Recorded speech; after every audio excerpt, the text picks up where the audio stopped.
Straight Talk Vermont with Linda Joy Sullivan. Thank you, NEK-TV, for doing this wonderful show for us. Today we have Commissioner Alex Farrell. Welcome. Thanks, Linda. Nice to see you.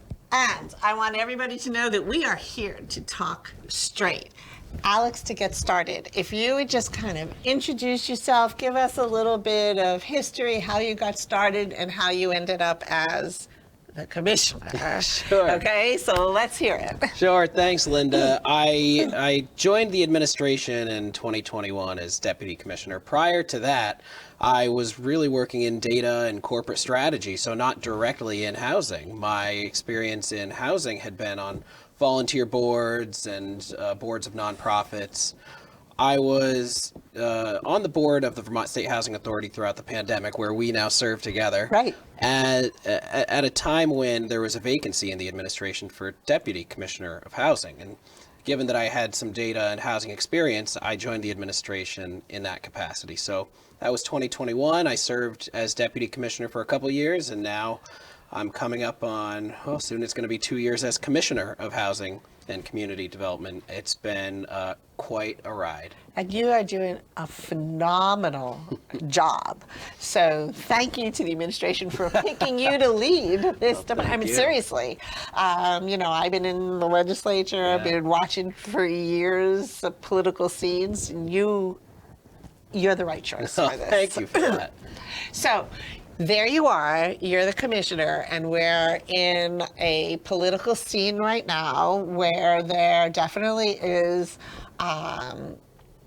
different branches of the government digging their heels in on very specific positions, whether they are holding off because they're too political or because their history is that they don't like to negotiate. But I have looked at the governor's proposals on very many things, and I'd like to start with housing, if you don't mind. Okay, and we know that is infiltrated with Act 250. Yes. So if you want to start us off on some ideas and proposals, and we can get into what could happen, what should happen, why it's not happening. Sure. That would be great. So, and for the viewers, Linda, you and I know Act 250 is a statewide land use law, which is how we regulate development in the state of Vermont. Act 250 was implemented over 50 years ago now. Now, that law changed in some ways over those decades, but mostly just getting more stringent, adding more criteria, et cetera.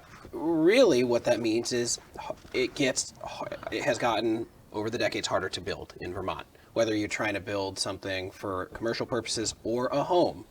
So, is it any shock that our home building was solid through the 60s, solid through the 70s, peaked in the 80s, and then started to taper off as Act 250 was strengthened, as our municipalities started to clamp down on their zoning.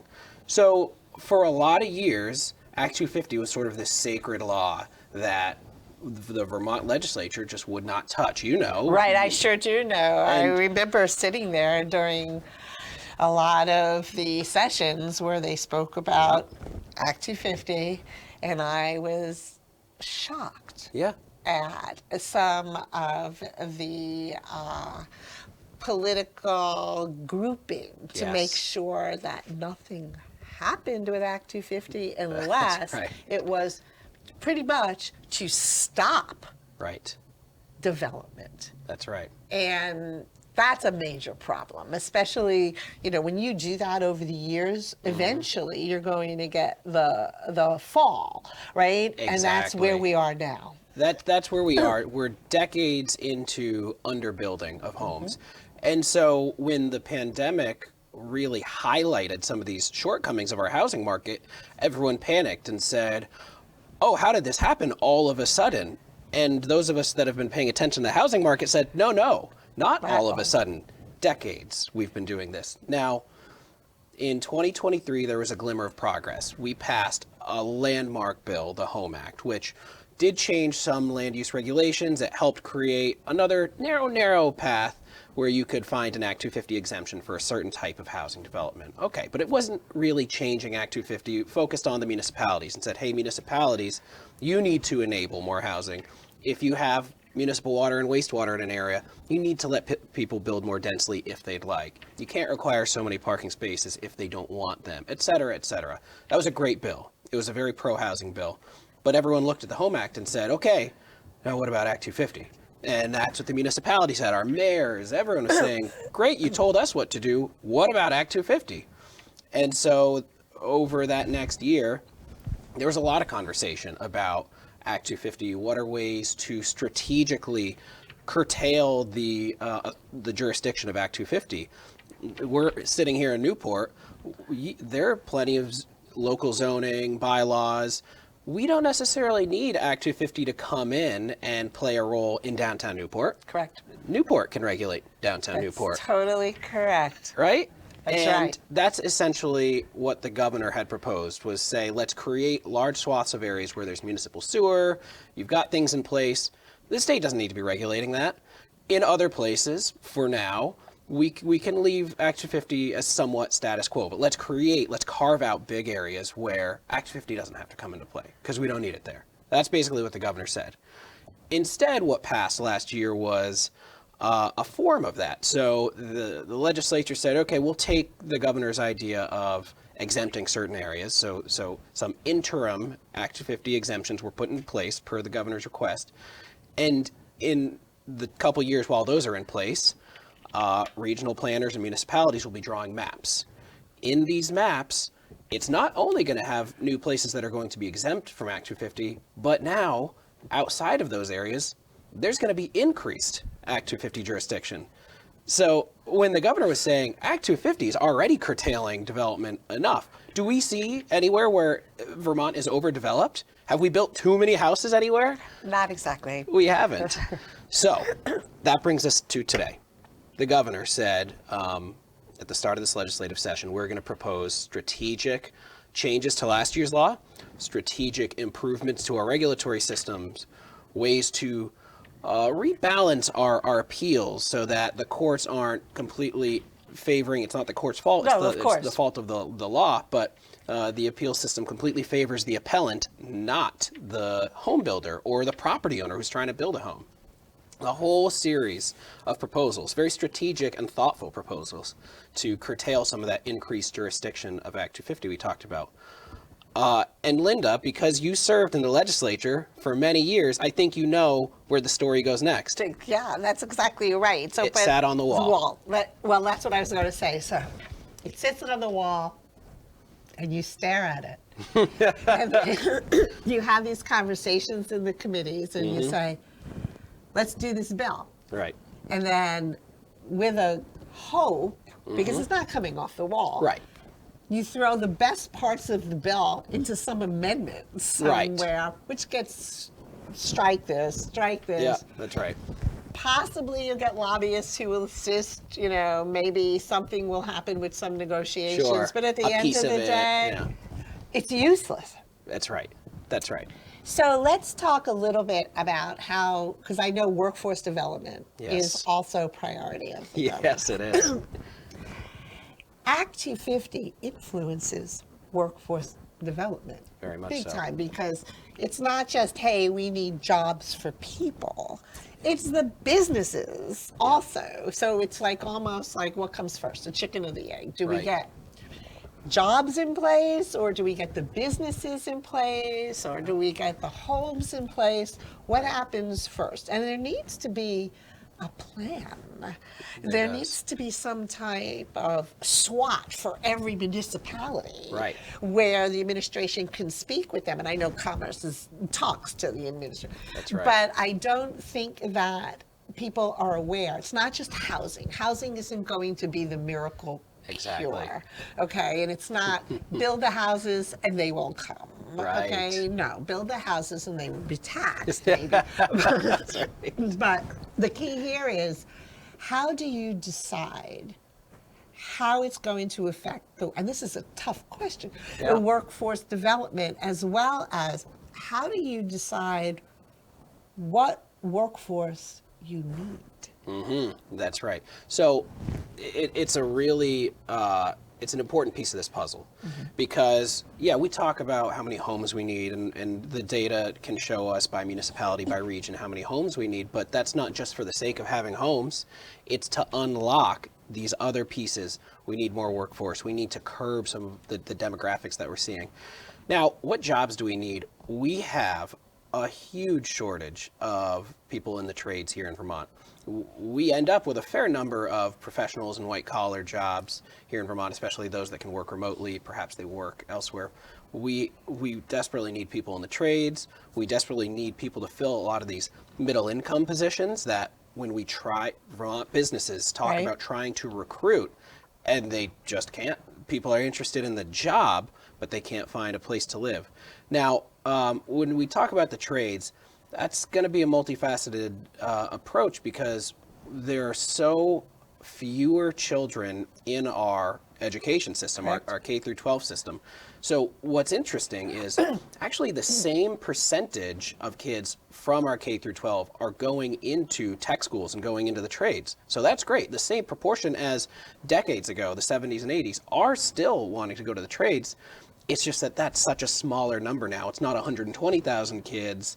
It's 80,000 kids. Right, it's the percentage of the number that are available. Exactly. Right. So that means that even though there's still an interest in the trades, which is great, we have so fewer people going into them. So that means we actually need to do some recruiting. We need to give businesses a chance to establish themselves, a chance to grow, and then they need homes near where their business is so that people can come and take those jobs. And right, so let's talk about that. Yeah. So it's not like, you live in a city like Manhattan where you can commute, because we do not have the transportation infrastructure here. So it's not like I can say, oh, well, I can live in St. Albans and jump on a train and go across, like on the Long Island Railroad, and you're traveling and it's nothing to go to work, right? Yep. Like, they call the suits, they don't sit on the train, they work on the train, or, the tradespeople, construction, right? They would go to work. So you could live in Queens, you could live in Staten Island, Long Island, you could live in Rockland County, you could live anywhere because the transportation is there. That's right. So that's a big influence, and that's a major issue. Because we don't have that type of transport. So people want to live close to their families. And, mom and dad may have a larger house. And that doesn't mean that you want to live with mom and dad. Yeah. You actually want to be able to live with your partner or whatever lifestyle you have, but you want to be able to do it independently.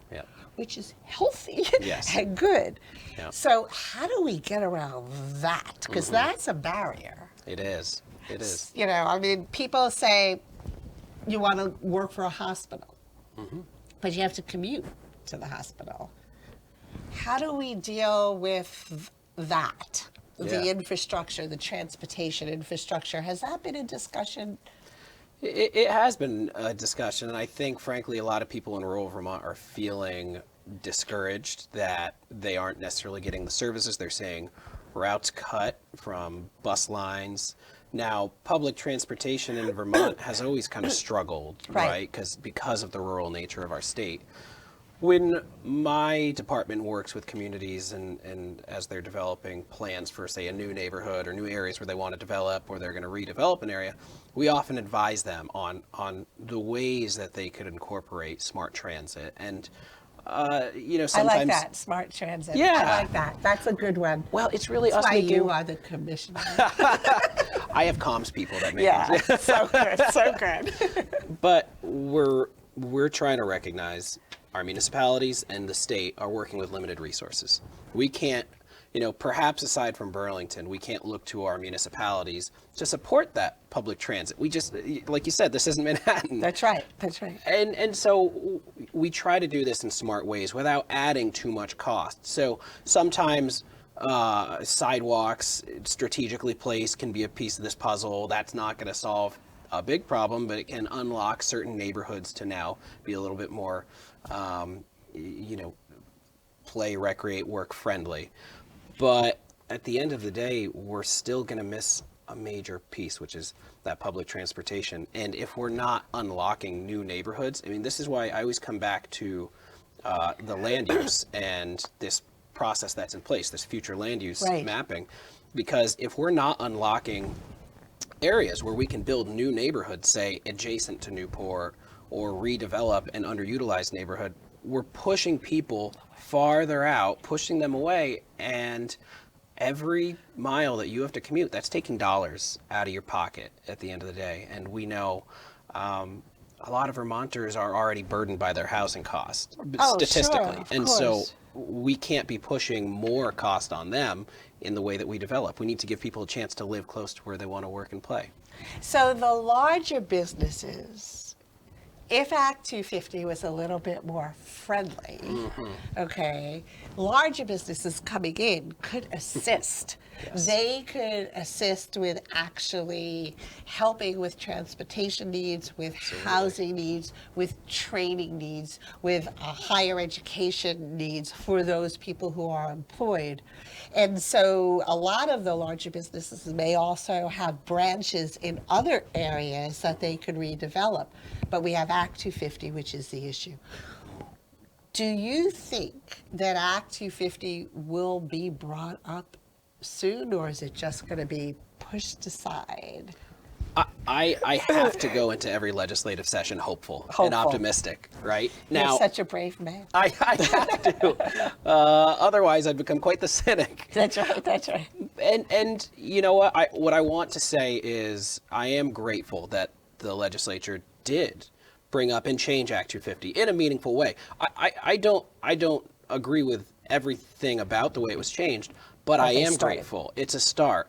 And to be honest, 15 years ago, would we have thought that the legislature would agree to carve out areas where there's no Act 250 jurisdiction? No, I wouldn't have thought that. So I'm grateful. And some of the folks that were in the Senate last year, a couple of them had been in the Senate when Act 250 was implemented.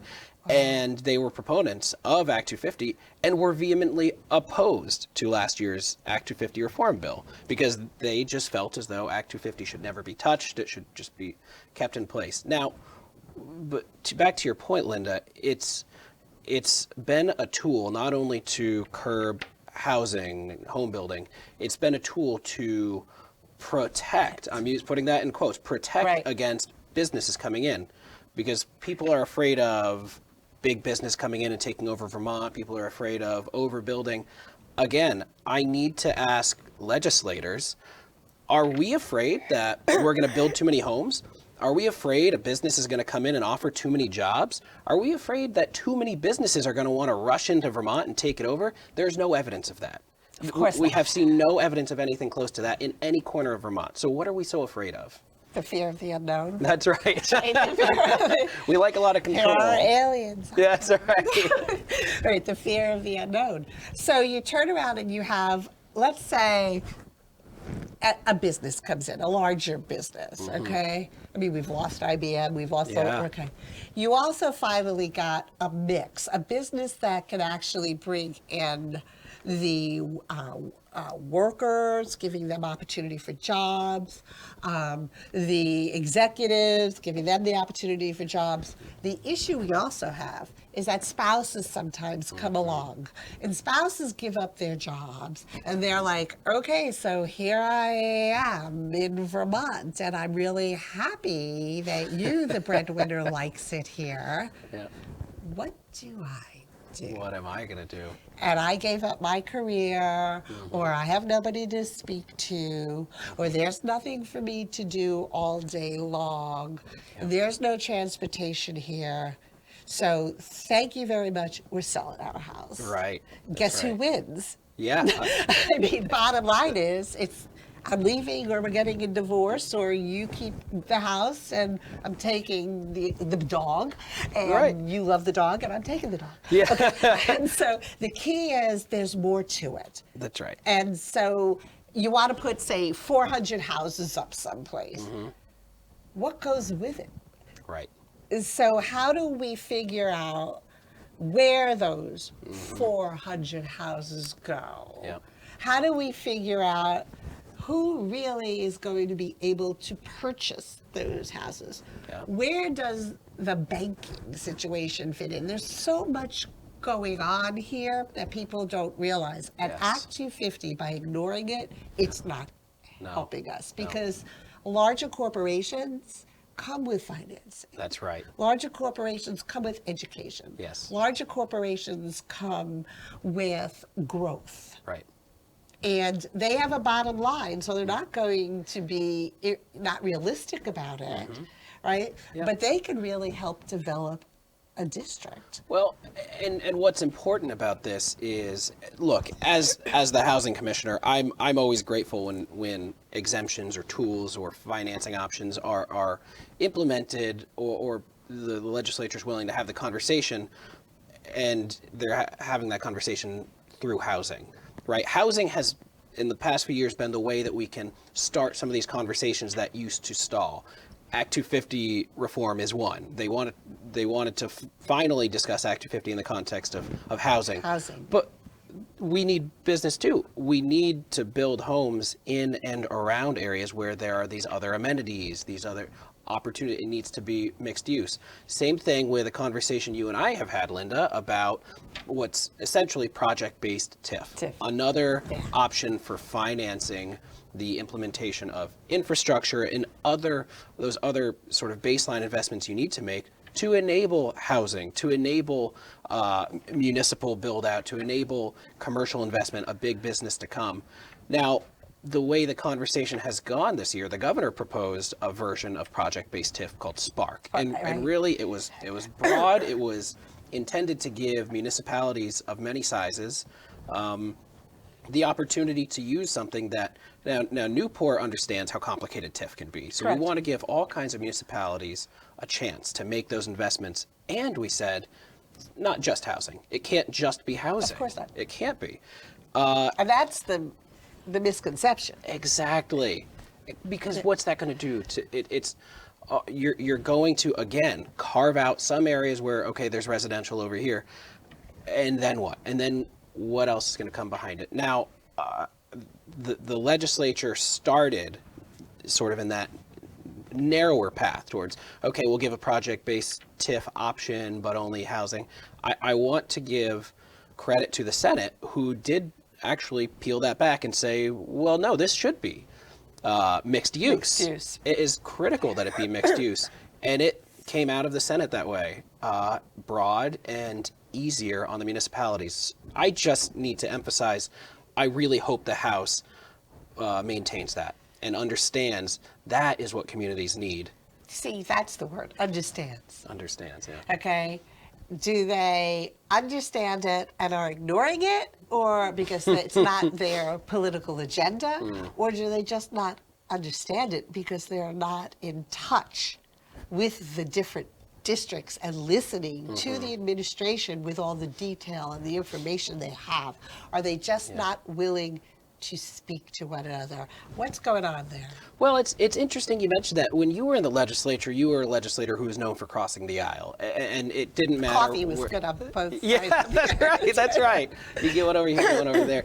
And so I love working with legislators like that, because there is a tendency on the part of some in the majority to assume that there is some political motivation behind proposals that come from the administration, even though we are recommending things. I make recommendations to the governor as a housing advocate. I've analyzed the situation. I have worked with my team, people smarter than me.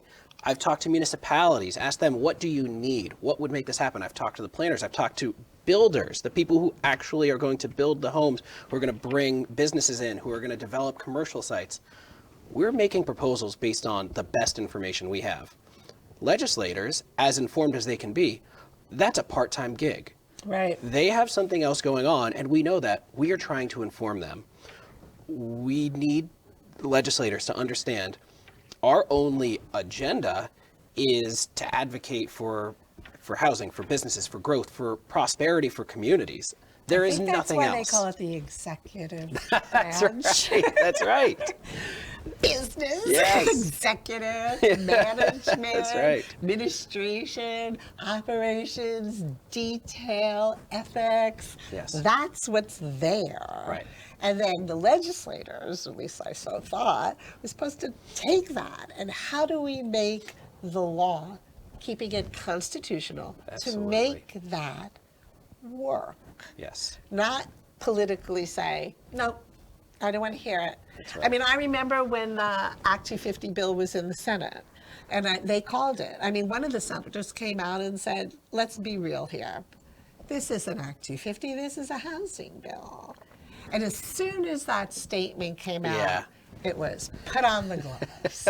Okay, housing not in my backyard. Yep. And it just started. Exactly. So you turn around now, you have an executive branch. You come in and you testify.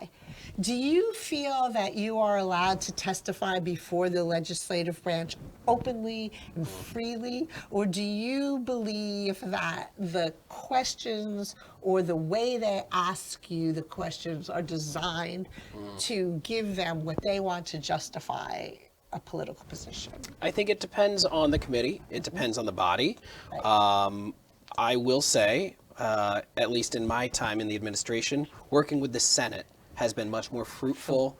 It has been more of a dialogue, a genuine dialogue in the Senate. Now, I haven't always been able to say that in the House. I work really well with a lot of representatives Sure. in the House. I want to be very, very clear. And I also want to say specifically, I really appreciate what Chair Mark Mahaly has done as sort of a first-time chair, new chair of the Housing Committee in the House, has made a lot of good changes to that committee, has engaged in the conversation in a productive way.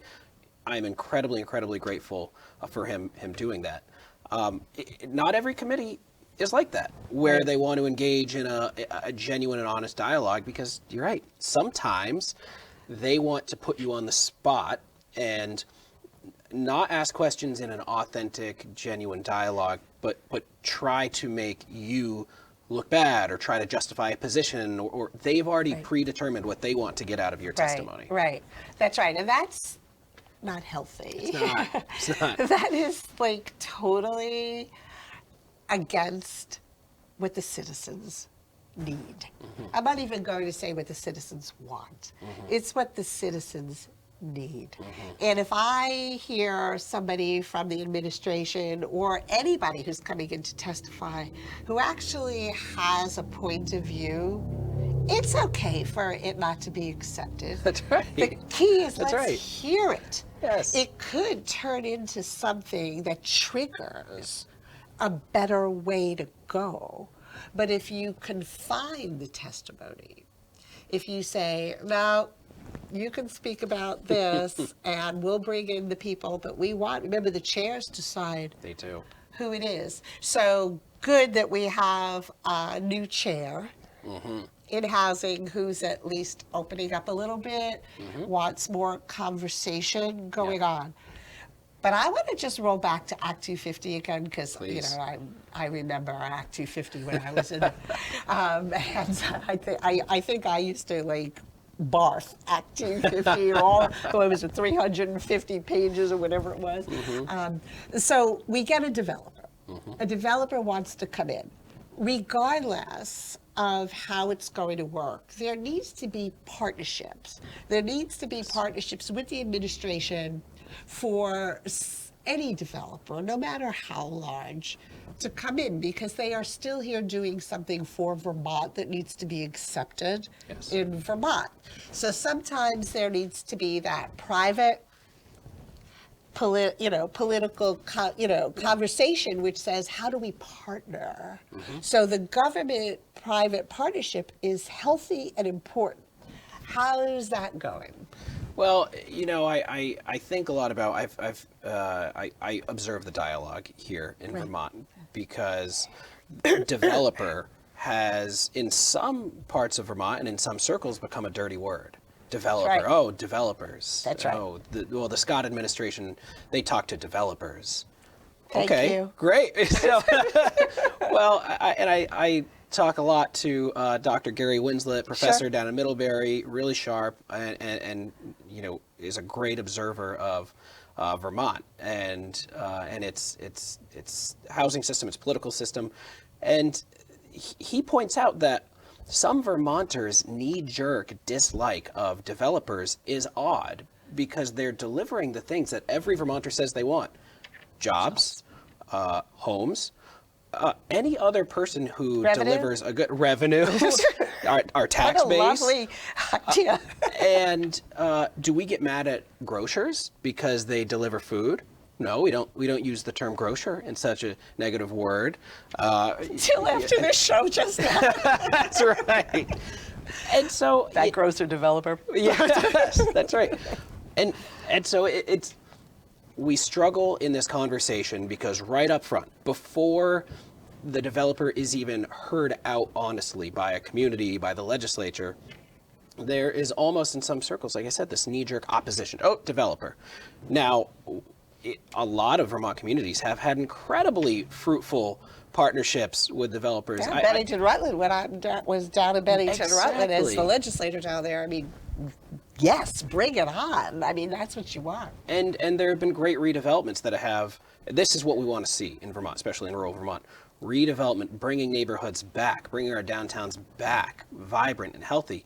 You have to work with the developer. The municipality has to have a good partnership with that developer. So part of that conversation sometimes has to take place in the State House as well. And we need to make sure that legislators are hearing from developers. And not just the ones they want to hear from. There you go, right.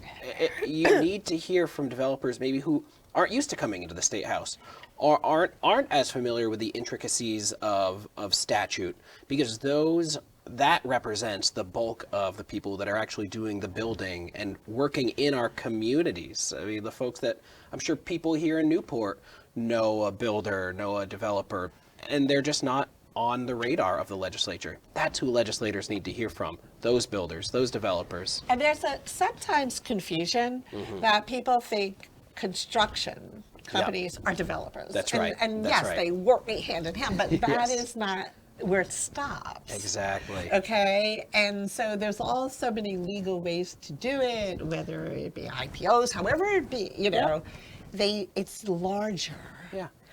The key here is a developer needs some type of tax incentive. How's that conversation going? I mean, that's ways Right. and means, right? And it's pretty much there. No. Well, see, this is a reality that I know you struggled with when you were in the Right. legislature too. For anyone to offer any good, provide any service, they will need to make a living off of that, and everyone is entitled to come and make a profit. Right, and not Developers be a philanthropist. too. I mean, That's we right. have those, but we also have have philanthropists. business is a development. And philanthropy and nonprofits play a role, but there is no universe in which all of the housing we need gets built by nonprofits. That's correct. It's just impossible. We cannot finance that. Nor with is it public dollars. desirable. It's really not desirable. I mean, And because the nonprofits wouldn't want that philosophy either. of, a designated agency is their philosophy, and it doesn't necessarily work across the state. They work more in silos. That's right. And so a developer is a different breed. Absolutely. Entirely. That's absolutely right. And so we shouldn't be afraid of developers coming in, and not only that, we shouldn't be afraid of offering incentives that a developer can use. Sometimes in Ways and Means and other committees and in certain circles, we hear this fear of, well, so a private developer is going to get this benefit? Well, if they don't, then they're just not going to do it. And then we don't get the good that they're offering. We don't get those jobs. We don't get those homes if we don't offer someone the incentive. Which is the good That is the that good. you're throwing away. That's right. Okay, because there is a mindset. And it's also, as you said, it's a citizens' legislature.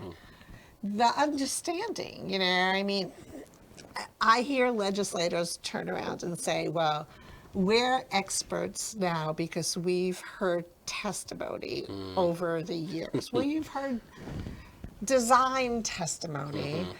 And it doesn't even mean the people who were testifying were the experts. Right. Okay, so that blend of who's in the legislature also determines what's going to come out and how the reactions are going to be with the administration. And not only who's in the legislature, who's in leadership, That's correct. who are the chairs of committees. I mean, Linda, this is something you and I understand, That's right. and maybe some of the viewers don't realize that a bill can be proposed, a single legislator can propose something, and it may go nowhere if the chair of jurisdiction does not like that bill. And we've talked a lot this morning about Act 250. Right. And we talked about all the ways that it impedes progress in Vermont. And there are so many legislators, I dare say a vast majority of legislators that would say, yeah, we actually need to curtail Act 250. We need to. But so if we have a majority of legislators that say that, why is nothing happening? Because leadership, and this has been a challenge in the House, will allow the jurisdiction of committees to prevent any of these things from moving forward. I'm going to take it further than that. Please. And as somebody who's been in there, I'm going to say it's not only allow, it's a directive. Right. Okay? It's, hey, committees, this is the directive of our policy making this 2 years. Okay? So make sure that when you do this, this is how it works. And the direct implication of that is, so even though Act 250 impedes housing, the Housing Committee isn't given jurisdiction over it. It impedes commerce. The Commerce Committee isn't given jurisdiction over it. Heck, it impedes our revenues, but Ways and Means. That's right. That's right. The jurisdiction of Act 250 is under an environmental committee There you with go. a very environmental conservation-minded chair. That chair is who decides what bills come and go, what will happen. What do we think the outcome will be if that is what is directed, as you've said? And so we also find, and of course, people have jobs, so they have to listen to their, the hierarchy, and that's okay. Yes, That's supposed to happen. That's right. But sometimes, the legislators themselves were elected, okay? And the key here is sometimes you need to do a press conference. You need to stand up. You need to open up and say, this is why this is not working. Yes. And I know when I was in there we had more of a balanced legislature, I think. And then, of course, you went to the supermajority, and now we've got a little bit more balance, and, veto issues are going to be looked at differently. Yep. Have you found legislators open who are, say, not independents, I'm just saying, no matter what party, willing to come out and write an article or do a press release or turn around and say, I want a press conference because I disagree with this point, and if it doesn't happen and you don't work with the administration on this, this is going to affect my constituent base. And my constituent base is not only the district I represent, but the entire state of Vermont. Have you found less of that over the years? I think there's always one or two that are willing to do that, but I'll be you included. Totally. But I'll be candid that the leadership of, I'm going to talk about the House now. Sure, it's mainly the House. Because in the Senate, you've seen, give credit where credit's due. Senator Keisha Ram Hinsdale has been one that's been outspoken. She's going to push for things that were not necessarily popular historically in the Democratic caucus. Senator Thomas Chittenden has made an effort to also be one of those voices. Again, credit where credit's due. And there are a number of other examples in the Senate. And you have really good, sensible, long-term senators. You have Senator Collimore, Senator Randy Brock. They've lived through this. Yes. They understand. I mean, I'm going to be Senator Randy Brock. He was the actual auditor. He was the auditor, He understands what's going on, and he understands the impact on the state. Right. And they're sensible, and they're willing to work across the lines, and they're willing to speak with everybody in the House. I know that personally. You ask them a question, they're like, how can I help you? Yes, that's right. I mean, they will meet with the legislators. They will sit one-on-one. You can ask them any question historically of what's going on. Yeah. But now, how is it there with and I mean, I know I used to sit with, ledge counsel, or Yeah. then I'd sit with the administrative attorneys, Yep. internal attorneys, because you want to know, you want to talk, you want to Exactly. see, how do we make it happen? Yes. Not, how do we fight you? Yes, that's right. That's right. And I'm seeing too much of that. It's led by leadership. That's I mean, right. ultimately, leadership is who enables folks to work together. Good word. Or Enables. will put up a wall. And to give you an example of the difference between the two bodies, I mean, in the House last session, so we talked about last session, the governor came out and proposed a version of Act 250 reform Right. and housing reform. And in that initial housing bill, it was the governor said, I want a tripartisan group of lead sponsors. And that's what we got. We had Republican Ashley Bartley, that was a lead sponsor. We had Democrat Catherine Sims, Correct. a lead sponsor on the governor's housing bill, and progressive Taylor Small, who was also.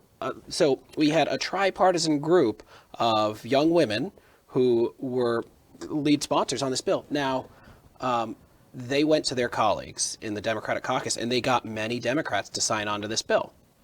That was great. They joined the governor at a press conference and said, this is a bill we're putting forward. We believe in this. H719. Folks can still look up That's the right. bill. I was just going to say. And it had a tremendous amount of momentum.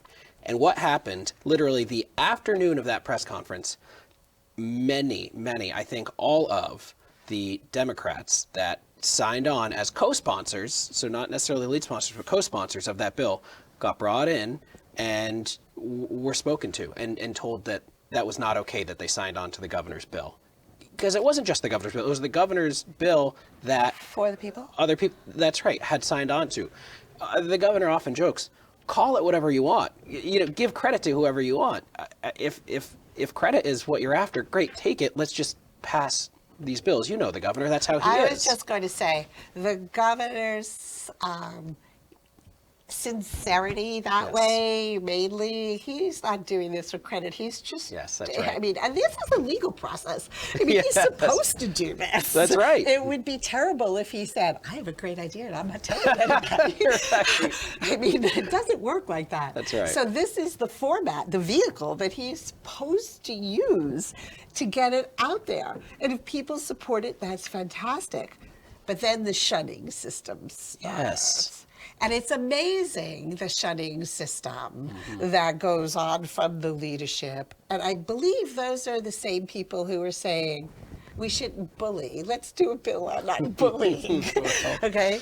So the key here is, if you have a legislature that refuses to openly communicate as their agenda, will it ever benefit our people? If there's not a genuine and open dialogue, no. I mean, progress is hampered. I've heard, well, the governor's put this in writing, meaning whoever his representatives are, like his legal stuff, whatever, wrote a letter that reiterates this was our discussion. And I've seen panic from, the House leadership. That's not the Vermont way. You don't put things in writing. And I'm thinking, I think you do. I think that's the legal way to do it. So there's this way, if there's a misunderstanding, we can talk about it and correct it and make That's right. sure that we can continue That's a right. discussion. But if, you walk out of a room and nobody knows what was said, and I walk out of a room and I have this understanding, Yeah. that's not the way it works, because the legislative branch is the legal branch. You want it in writing so you can, Right. flesh it out. So where are we with vetoes, right now? How does the governor feel regarding possibilities of getting support?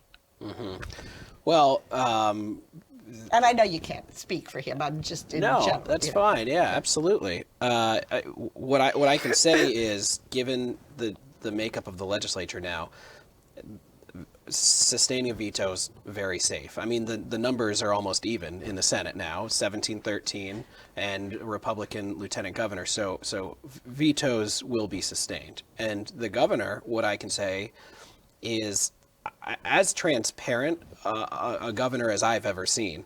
He's at his press conferences every week. His positions are very clear. When he has an issue with a bill, he doesn't hold back. He makes it very clear. He's respectful.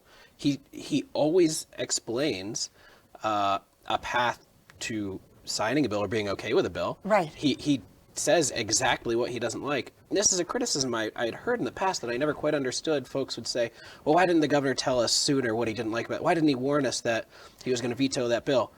Guess what? He probably did. Many times. He probably did. I remember when I was in the legislature, I always knew what he was. Yeah, that's right. I mean, it was never, I think I knew it like, that morning at breakfast before, as soon as a bill went up on the wall, you would talk to the administration.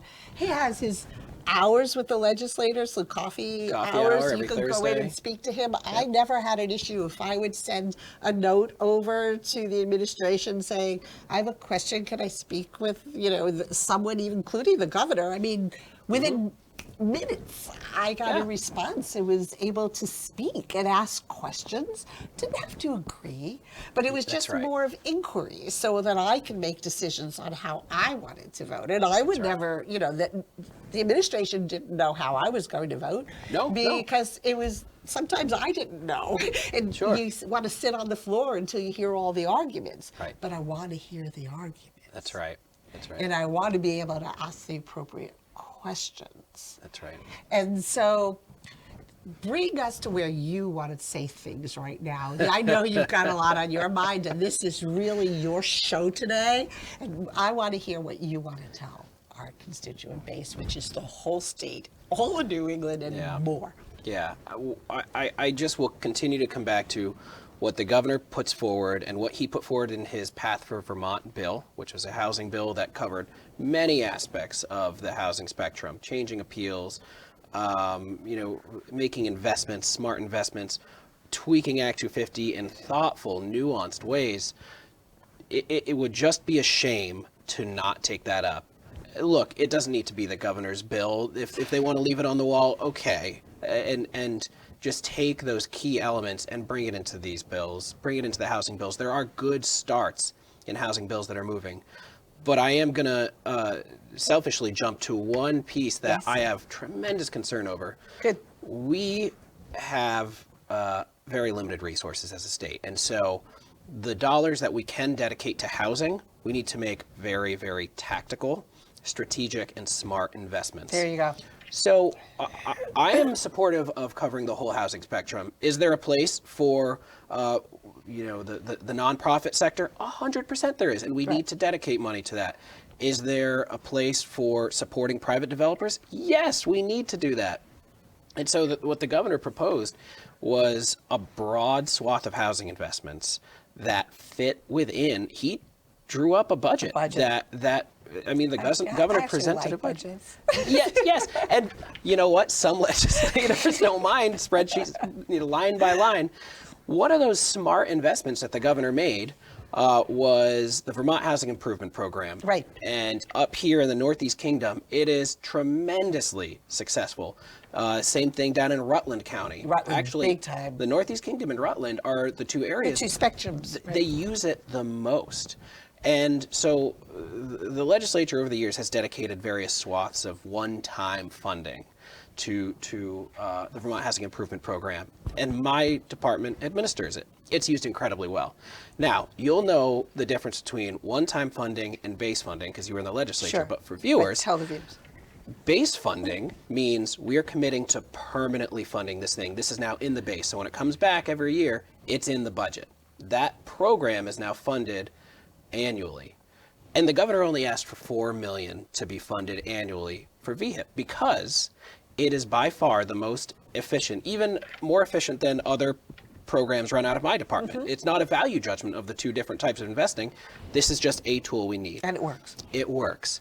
That $4 million would guarantee at least 100 units a year in places like Newport and Rutland.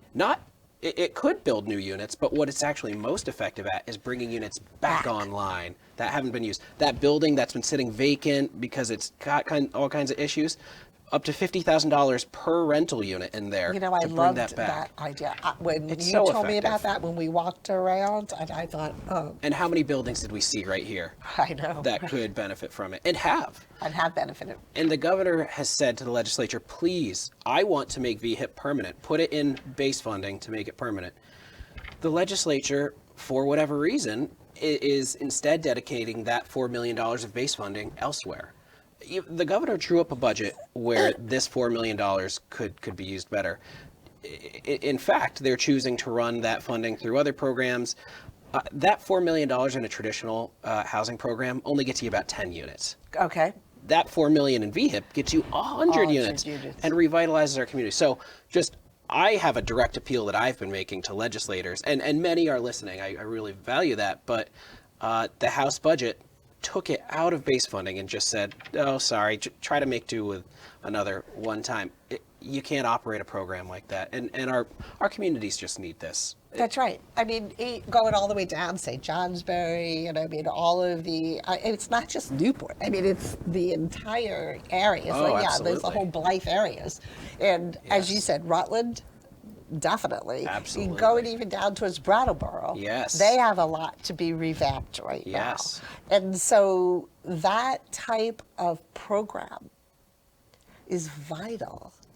And it also gives you your statistics, because everybody wants statistics, right?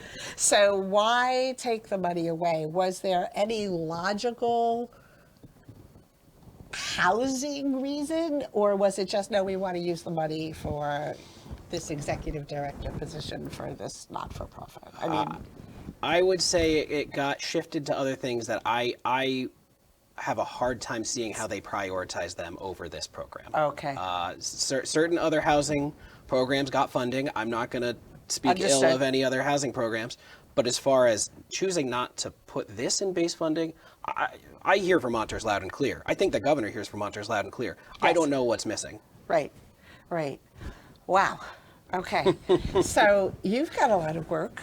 We've got a lot to do. A lot to do. A lot of breaking through communication barriers. Mm-hmm. Have you found, and I know this is personality issues, it just is what it is, that the House leadership prefers to speak to only certain people within the administration, or is more defensive when other people come in to testify? Does this push through, like, does their leadership agenda push through when you're testifying? I think, again, it depends on the committee, and I think certain chairs are stronger in their own convictions of making sure that they are truly hearing from the administration. And you know, to just give an example, credit where credit's due, I feel honestly that Chair Mark Mahaly has done a great job of really hearing from us and bringing us in. And I didn't feel like I was just hearing sort of a caucus position or a leadership position pushed from him.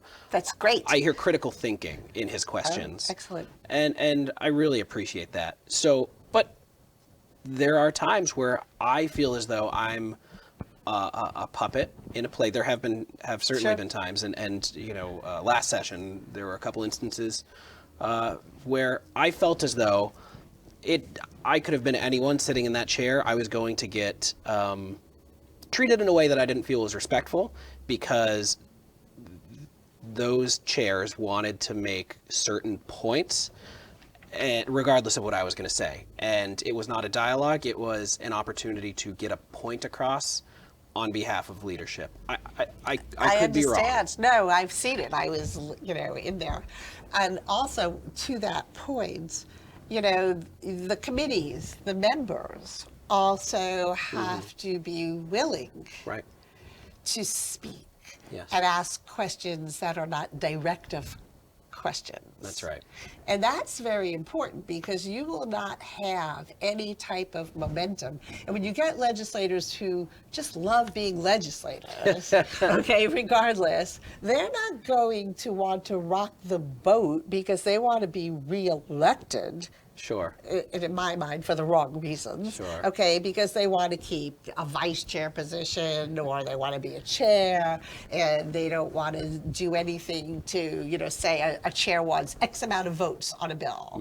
They all want to be unanimous, but they ought to at least have X amount of votes coming out.